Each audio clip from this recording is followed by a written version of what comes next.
হাই friends, ভূপালীজ কিচেনলৈ আপোনালোক সকলোকে মই স্বাগতম জনাইছোঁ। আজি মই আপোনালোকৰ ওচৰলৈ ৰসগোল্লা ৰেচিপি লৈ আহিছোঁ। তেনেহ'লে ব'লকচোন ভিডিঅ'টো আৰম্ভ কৰোঁ। আৰু ইয়াত মই গাখীৰ লৈছোঁ 1 লিটাৰ আৰু গাখীৰখিনি মই মিডিয়াম ফ্লেমত গৰম কৰি ল'ম। আৰু এনেকৈ মই লৰাই লৰাই গৰম কৰিম, নহ'লে গাখীৰখিনি তলত লাগি ধৰিব। আৰু গাখীৰখিনি মোৰ গৰম হৈ গৈছে। এইখিনি মই অকণমান ঠাণ্ডা কৰি ল'ম। আৰু ইয়াত মই এবাটি ঠাণ্ডা পানী লৈছোঁ আৰু এইটো ভিনেগাৰ ব্যৱহাৰ কৰিছোঁ মই। আৰু ভিনেগাৰ ইয়াত মই 5 চামুচ দিম, সৰু চাহ চামুচেৰে।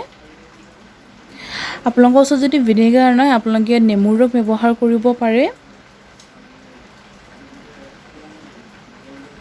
আৰু এনেকৈ মই চামুচেৰে 5 চামুচ ভিনেগাৰ দি দিছোঁ। এইখিনি মই ভালকৈ মিক্স কৰি ল'ম। গাখীৰখিনি মোৰ অকণমান ঠাণ্ডা হ'ল। এতিয়া ইয়াত মই ভিনেগাৰ অলপ দি দিছোঁ আৰু এনেকৈ মই লৰাই দিছোঁ।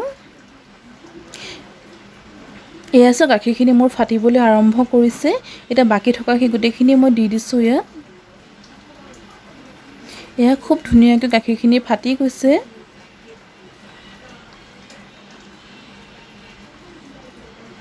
আৰু এনেকৈ মই লৰাই দিছোঁ।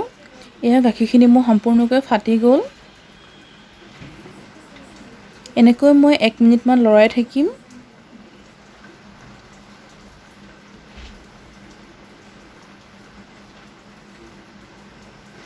আৰু এটা মই গামলা লৈছোঁ ডাঙৰ, আৰু তাত মই এনেকুৱা ফুটা লগা থাল এখন লৈ লৈছোঁ। আৰু তাৰ ওপৰতে এখন মই কাপোৰ পাৰি লৈছোঁ। আৰু এইখিনি মই ইয়াত ঢালি দিছোঁ। এইখিনি মই চেকি ল'ম।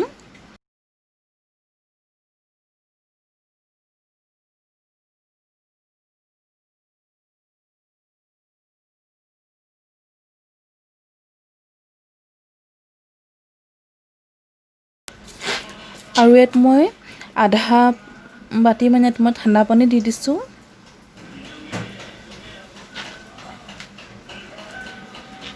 ঠাণ্ডা পানীখিনি দিয়াৰ পাছতে এইখিনি মই ভালকৈ টুকি ল'ম। আৰু গোটেই পানীখিনি ইয়াৰ পৰা মই চেপি উলিয়াই দিম এনেকৈ।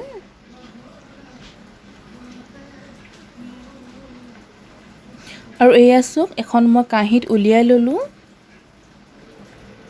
আৰু এইখিনি মই ভালকৈ এনেকৈ মোহাৰি সানি লৈছোঁ।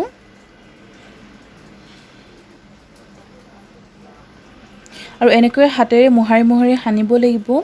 এইখিনি মই 10ৰ পৰা 15 মিনিট সময় খুব ভালকৈ সানিছিলোঁ। যিমানেই ভালকৈ সনা হয়, সিমানেই ৰসগোল্লাখিনি খুব ভাল হয়। আৰু এনেকৈ মই 5 মিনিটমান সানি লোৱাৰ পাছতে ইয়াত মই আধা চামুচ ময়দা দিছোঁ। প্ৰথমতে আধা দিছোঁ, আকৌ মই 5 মিনিট সানি লৈছোঁ।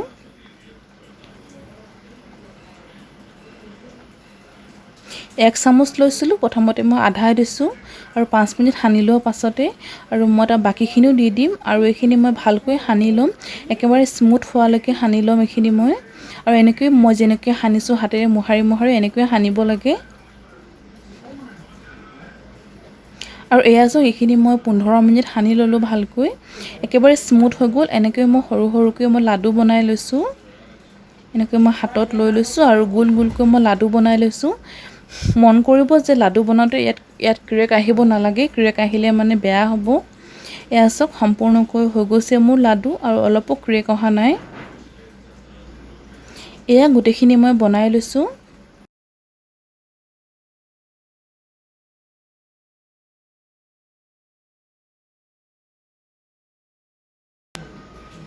আৰু এখন কেৰাহীত ইয়াত মই এবাটি চেনি দিছোঁ।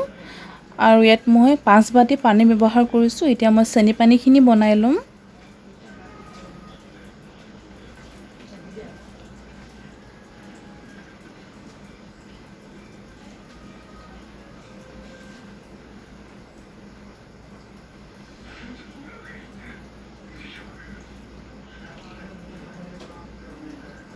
আৰু ইয়াত মই ইলাচি 2টা দি দিছোঁ। ইলাচিকেইটা মই ফালি দিছোঁ। আৰু এইখিনি মই মিডিয়াম ফ্লেমত উতলিবলৈ দিম চেনি পানীখিনি। চাওক, চেনি পানীখিনি মোৰ খুব ভালকৈ গলি গ'ল আৰু উতলিছে। এতিয়া মই বনাই থোৱা লাডুকেইটা দি দিছোঁ এটা এটাকৈ। গোটেইখিনি একেলগে নিদিওঁ, এটা এটাকৈ দিম। এয়া গোটেইখিনি ইয়াত মই দি দিলোঁ আৰু এখন মই ঢাকনি লগাই 10 মিনিটৰ কাৰণে এইখিনি সিজিবলৈ দিম। এয়া চাওক 10 মিনিটৰ পিছত এইখিনি এয়া ইমান ডাবল হৈ গ'ল, এইখিনি ফুলি গ'ল আৰু এবাৰ মই লৰাই দিছোঁ।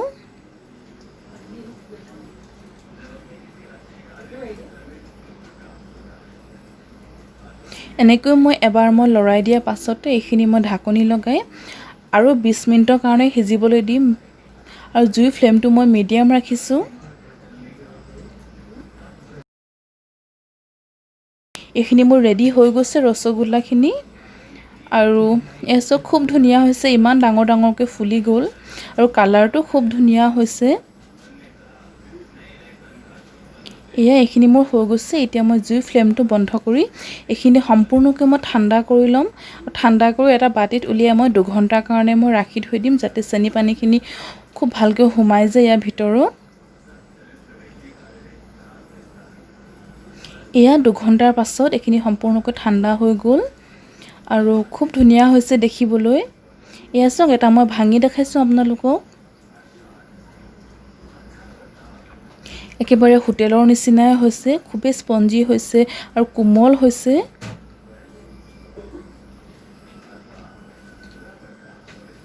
একেবাৰে কোমল হৈছে, এইকেইটা খুব ধুনীয়া হৈছে। আপোনালোকে এনেকৈ বনাই চাবচোন, যিহেতু এতিয়া লকডাউন চলি আছে আৰু মিঠাইটো চবেই খাবলৈ মন কৰে নহয়নে, গতিকে হোটেলৰ পৰা কিনি অনাতকৈ এনেকৈ নিজে ঘৰতে বনাই খাই চাবচোন। একেবাৰে সহজে বনাবলৈ আৰু খাবলৈও খুব টেষ্টি হয়। আৰু কেনেকুৱা পালে ভিডিঅ'টো চাই জনাব মোক কমেণ্টত। তেনেহ'লে আজিলৈ আহিছোঁ।